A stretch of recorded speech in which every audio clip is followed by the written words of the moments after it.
જય શ્રી કૃષ્ણ। આ વિડીયોમાં સાંભળશું કનકધારા સ્તોત્ર। આ સ્તોત્રનો નિત્ય પાઠ કરવાથી જીવનમાં ધનધાન્યની કમી નથી રહેતી, વૈભવ અને ઐશ્વર્યની છોડ વહે છે। ધનની દેવી મા લક્ષ્મી ધનની વર્ષા થતી હોય તેમ અપાર સંપત્તિ આપે છે। આથી આ સ્તોત્રને કનકધારા સ્તોત્ર કહેવાય છે। કનકનો અર્થ સંસ્કૃતમાં સોનું થાય છે, જેનો પાઠ કરવાથી સોનું વરસાદની ધારાની જેમ વરસે તે સ્તોત્ર એટલે કનકધારા સ્તોત્ર। આ કનકધારા સ્તોત્ર શ્રીમદ આદિ શંકરાચાર્યજીએ રચેલું છે। શાસ્ત્રોમાં વર્ણન છે કે એકવાર શંકરાચાર્ય દેશાટન કરતાં કરતાં એક ગરીબ સ્ત્રીના ઘર પાસે પહોંચ્યા। પેલી સ્ત્રીએ ઋષિને અર્પણ કરવા એક આમળું આપ્યું અને પોતાની આર્થિક સ્થિતિ જણાવી પૈસા માટે આજીજી કરવા લાગી। શંકરાચાર્યએ તેની પાસેથી આમળાનું ફળ લઈ મહાલક્ષ્મીનું ધ્યાન કરી ફળ ધર્યું અને આ સ્તોત્રનું પઠન કર્યું। સંપૂર્ણ શ્રદ્ધા અને હૃદયપૂર્વક કરવામાં આવેલ આ સ્તોત્ર પઠનથી મહાલક્ષ્મી પ્રસન્ન થયા અને ફળ સ્વરૂપે સુવર્ણ આમળાની વર્ષા વરસાવી। આથી જ આ સ્તોત્રને કનકધારા એટલે કે સોનાનો વરસાદ કહેવાય છે। તો મિત્રો, આ વિડીયોમાં કનકધારા સ્તોત્ર ગુજરાતી ભાવાર્થમાં કરીશું। જો આપને વિડીયો પસંદ આવે તો લાઇક, શેર, કોમેન્ટ કરી ચેનલ સબસ્ક્રાઈબ જરૂર કરજો। કનકધારા સ્તોત્ર શરૂ કરીએ। બોલો ધનની વર્ષા કરનાર મહાલક્ષ્મીની જય। જે રીતે ભમરી અર્ધ વિકસિત પુષ્પો વડે અલંકૃત તમામ વૃક્ષોનો આશ્રય લે છે, તે પ્રમાણે જે હરિના રોમાંચ વડે સુશોભિત શ્રી અંગો ઉપર નિરંતર પડે છે તથા જેમાં પૂર્ણ ઐશ્વર્યનો નિવાસ છે, તે સંપૂર્ણ મંગળની અધિષ્ઠાત્રી દેવી ભગવતી મહાલક્ષ્મીની તે કૃપા મારે માટે મંગળદાયક બનો।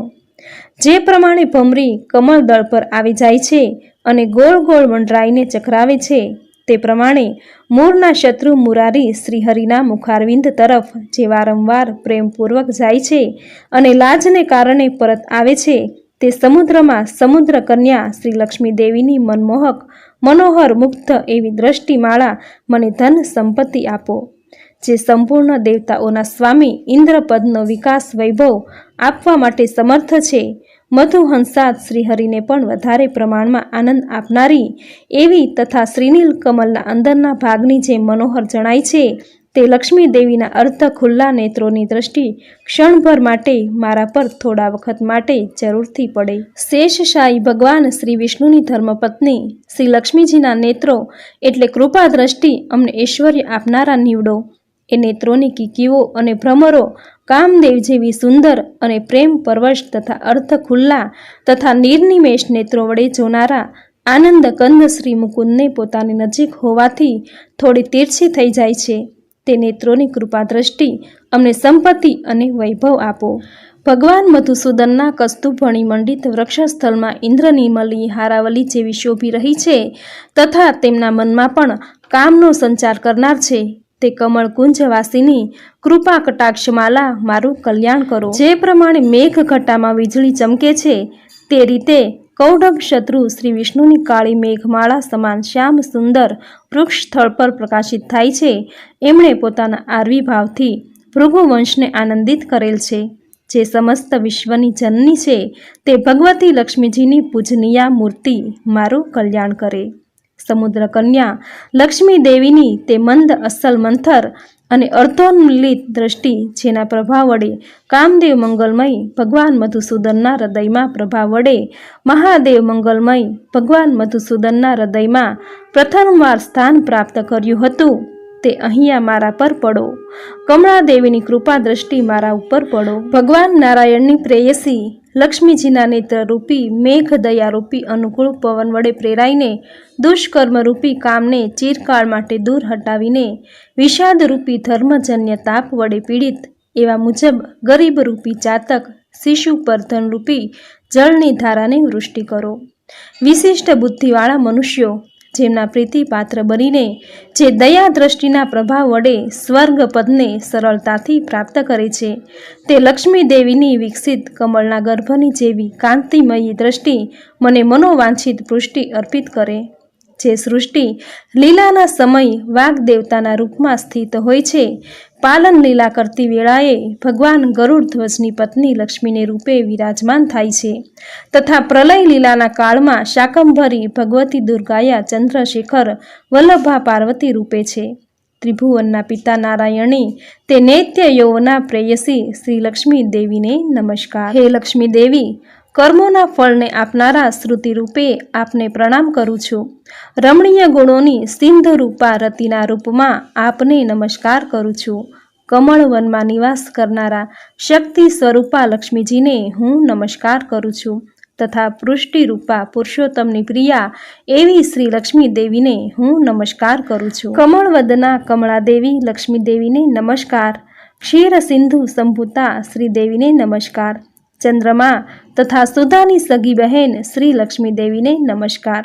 ભગવાન નારાયણની વલ્લભા શ્રી લક્ષ્મી દેવીને નમસ્કાર. કમળ સદ્રશ નેત્રોવાળી માનનીતા શ્રી લક્ષ્મી માતા આપના ચરણોમાં કરવામાં આવેલા પ્રણામ સંપત્તિ આપે છે, સંપૂર્ણ ઇન્દ્રિયોને આનંદ આપે છે, સામ્રાજ્ય આપના માટે સમર્થ છે તથા બધા જ હરી લેવા માટે હંમેશા ઉદ્યત છે. તે મને હંમેશા આશ્રય આપે. હે લક્ષ્મીજી માતાજી, મને આપના ચરણોની વંદનાનો શુભ અવસર હંમેશા પ્રાપ્ત થતો રહે. જેમની કૃપા કટાક્ષને માટે કરવામાં આવેલી ઉપાસના માટે સંપૂર્ણ મનોરથો અને સંપત્તિઓનો વિસ્તાર થાય છે, શ્રી હરિની હૃદયેશ્વરી લક્ષ્મી દેવીનું હું મન, વાણી તથા શરીર વડે ભજન કરું છું. હે ભગવતી હરિપ્રિયે, આપ કમળ વનમાં નિવાસ કરનારા છો. આપના હાથોમાં કમળો શોભે છે. આપ અત્યંત ઉજ્જવલ વસ્ત્ર, ગંધ અને માળા વગેરેથી શોભી રહ્યા છો. આપનું મનોરમ રૂપ છે. ત્રિભુવનને ઐશ્વર્ય આપનારા હે લક્ષ્મી દેવી, આપ મારા ઉપર પ્રસન્ન થાવ.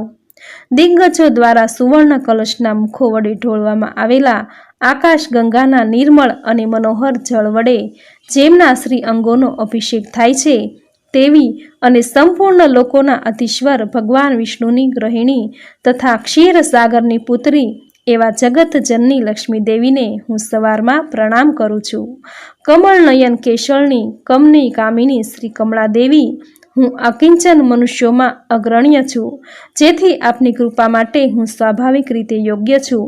આપની ઉભરાતી કરુણાના પ્રવાહપુરમાં મોજાઓની જેમ આપના કૃપા કટાક્ષો વડે મારી તરફ જુઓ. જે લોકો આ સ્તુતિ વડે વેદ ત્રયી સ્વરૂપા ત્રિભુવનજનની ભગવતી લક્ષ્મીની સ્તુતિ કરે છે, તેઓ આ ભૂતળ પર મહાન ગુણવાન અને અત્યંત સૌભાગ્યશાળી બને છે તથા વિદ્વાન પુરુષ પણ તેના મનોભાવને જાણવા માટે ઉત્સુક રહે છે. આ સ્તુતિ કરવાથી પૃથ્વી પર યશ, ધન, ઐશ્વર્યાદિની પ્રાપ્તિ થાય છે. આ કનકધારા સ્તોત્ર શ્રીમદ શંકરાચાર્ય દ્વારા નિર્મિત છે. જે માણસ આ સ્તોત્રનો રોજ સવાર, બપોરે, સાંજે ત્રિસંધ્યા વેળાએ પાઠ કરે તે કુબેર સમાન ધનવાન બને છે. શ્રી કનકધારા સ્તોત્રમ સમાપ્ત. બોલો ત્રિભુવન જનની ભગવતી દેવી લક્ષ્મીની જય. તો આપણે સાંભળ્યું કનકધારા સ્તોત્ર. જે કોઈ વ્યક્તિ આ સ્તોત્રનો નિયમિત 3 સમય પાઠ કરે છે, તેની દરિદ્રતા દૂર થાય છે, અપાર ધન સંપત્તિના માલિક બને છે.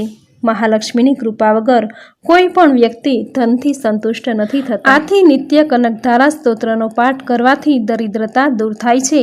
જો પાઠ કરવાનો સમય ન હોય તો આ વિડીયો દ્વારા કનકધારા સ્તોત્ર નિત્ય સાંભળીને મહાલક્ષ્મીની કૃપા પ્રાપ્ત કરી શકાય છે.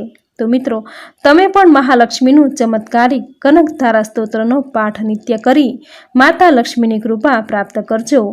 કનકધારા સ્તોત્રનો આ વિડીયો સાંભળવો આપને જરૂર ગમ્યો હશે તો વિડીયોને લાઇક કરી, ચેનલ સબસ્ક્રાઈબ કરી બાજુમાં બેલ આઇકન જરૂર પ્રેસ કરજો. આવી જ નવી ધાર્મિક માહિતી, નવા ધાર્મિક વિડીયો સાથે ફરી મળીશું. ત્યાં સુધી આપ સૌને મારા જય શ્રી કૃષ્ણ.